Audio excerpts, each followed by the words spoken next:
Shalom, shalom, maman pasteur. Maman Marie-Rose, c'est Esther Annie. Je viens pour faire un témoignage. Je suis vraiment obligée de témoigner parce que je vois la grandeur de Dieu. Pour mon mal d'hier, je vais d'abord commencer par avant-hier, le jour où nous n'avons pas pu prier à cause de la connexion là. J'ai prié ce soir seul, donc je me suis couchée le matin. J'étais très mal toute la nuit parce que je n'arrivais pas à respirer comme je vous ai dit. Depuis 2 semaines, voici la troisième semaine, j'ai ce problème. On m'a déjà fait faire l'électrocardiogramme. Chaque fois que je sors comme demain, je devais encore aller à l'hôpital pour faire le scanner du thorax parce que là, je tousse pas, je n'ai pas de rhume. C'est plus les problèmes de nez comme d'habitude j'ai, mais là, c'est la respiration. Donc quand on n'a pas prié le matin, quand je me suis réveillée, je sentais le cœur, la poitrine très lourde. J'ai pensé directement, un esprit m'a dit, mais pourquoi depuis là tu ne bois pas? Bon, comme je le disais tantôt, maman, pasteur, mon esprit me dit, quand je me réveille le matin étant très mal, dès que j'ai ouvert les yeux, mon esprit me dit, mais pourquoi tu ne bois pas l'huile d'olive?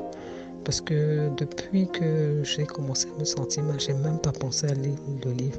J'ai dit, ah ok, j'avais encore assez parce que quand Daddy était ici, la dernière fois en septembre, j'avais acheté 2 litres, mais il avait béni.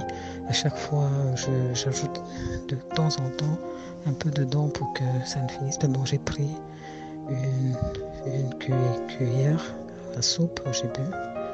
J'ai avalé, donc quand j'ai d'abord prié, j'ai fait la prière dessus, j'ai prophétisé, j'ai parlé, j'ai bu. Après, je me suis encore couchée parce que je n'arrivais vraiment pas à respirer. Je me suis couchée. Après, j'ai eu envie de vomir. Je me suis levée 5 minutes après, je suis descendue. Entre-temps, j'avais très mal au ventre. Quand j'arrive aux toilettes, je fais les selles tellement difficile à sortir. Et avant d'arriver aux toilettes, j'ai comme impression que quelque chose descend de ma poitrine. Ça descend, ça arrive au ventre et ça commence à troubler. Ça trouble mon ventre. Quand je pars aux toilettes, je fais les selles complètement. Et là, je commence à respirer très fort. Donc, comme si la respiration s'était ouverte.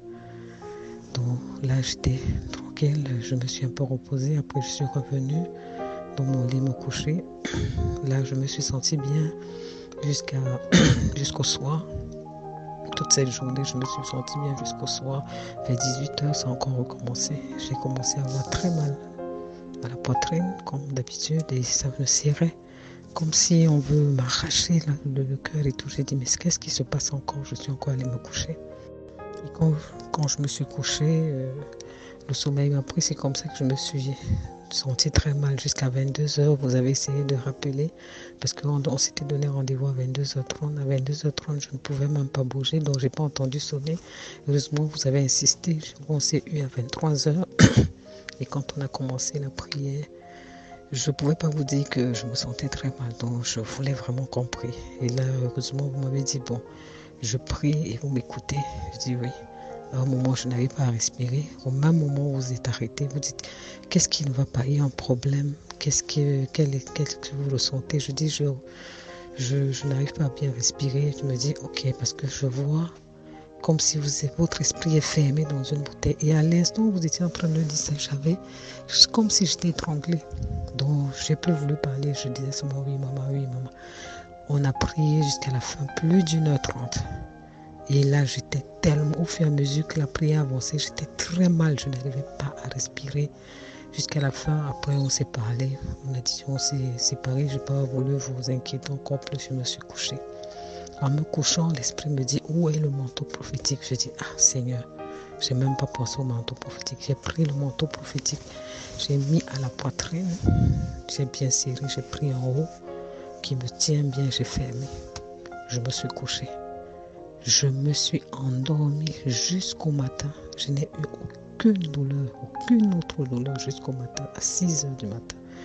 Je me suis réveillée et je me suis rendu compte que je n'avais pas de douleur. Je dis, ah, qu'est-ce qui s'est passé? Et là, le manteau prophétique était toujours déposé là. J'ai dit, merci Seigneur. Ça, c'était ma délivrance depuis hier. Merci Seigneur.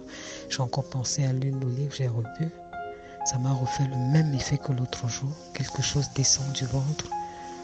Trouble, je suis allée refaire encore l'essai. Et depuis qu'on a fini la prière, que je me suis réveillée le lendemain, jusqu'à aujourd'hui, ça fait 2 jours, je vais bien, j'ai plus eu de mal. Je suis allée à l'église et je suis revenue, j'ai pas eu mal. Et là, vraiment, je rends grâce à Dieu parce que je devais aller faire le scanner le lendemain matin. Et finalement, j'ai plus mis la pression. Vous connaissez le cadre là où je me trouve, j'ai plus mis la pression pour qu'on me programme pour le scanner. Donc, je rends grâce à Dieu qui m'a délivré et qui m'a donné l'esprit de discernement pour que je puisse comprendre exactement que c'est ce qui se passe. C'est la délivrance, parce que j'ai souvent eu des délivrances comme ça, mais c'est longtemps après que je me rends compte que c'était la délivrance. Mais là, à l'instant, j'ai compris. Parce que la façon dont j'avais mal, je n'arrivais vraiment pas à respirer. J'ai même tardé de dire à ma famille, mais après ce jour, j'ai essayé de dire que bon, ça ne va pas depuis 3 semaines, donc je ne respire pas bien. Mais là, je rends grâce à Dieu et maman, je vous dis encore infiniment merci. Que le Seigneur continue de vous fortifier et que vous soyez une bénédiction pour tous ceux qui sont autour de nous. Et j'aimerais aussi être une bénédiction pour ceux qui sont autour de moi, que je puisse témoigner et que je puisse également les amener, comme je l'ai déjà fait pour quelques-unes, dans la famille universelle, la famille révolutionnaire qui m'a vraiment révolutionné. Je rends grâce à Dieu. Merci à Daddy, merci à Maman Dolly, merci à RMK qui me suivent, merci aux modératrices, merci à Maman Rose, merci infiniment. Bisous, bisous, bisous. Que gloire soit à Dieu.